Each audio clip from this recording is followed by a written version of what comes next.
mimi naomba kura ya Dr. Mwinyi, naomba kura ya Daktari Samia. Amina, amina, amina. Shukrani sana. Asante. Wewe unaninyima kura yako. Sasa ukutana na Masai yote. Mwambie nimekutana na Makonda. Sawa sawa. Anaomba kura ya Daktari Samia. Hakuna shida. Sisi akisema moja. Wote wamesema. You can come here.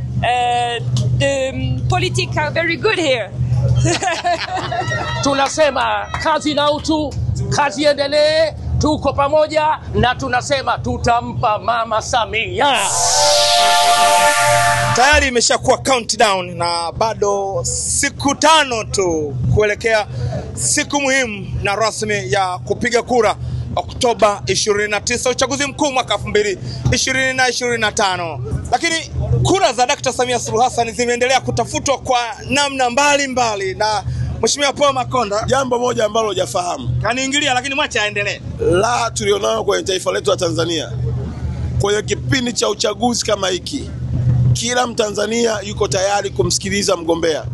Na nimepata bahati ya kipekee kuelezea sera na namna ambavyo kazi nzuri imefanywa na Daktari Samia kwa kipindi cha miaka yake 4.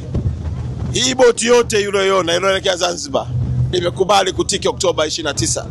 Na sio tu kukubali kutiki, kufurahia matokeo ya ushindi wa Daktari Samia kwa kuwa wana matumaini miaka 5 mingine ya neema katika taifa letu la Tanzania. Sio na wasiwasi, watu wakapige kura kwa amani na wasio na wasiwasi. Na nimekutana na brother hapa mwamba kabisa.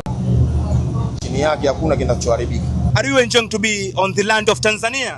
Yeah, we love it. You love it? Yes. Where have you been before Zanzibar?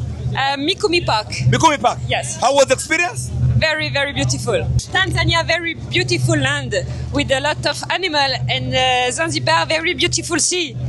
Come to Tanzania. Mmejiandikisha?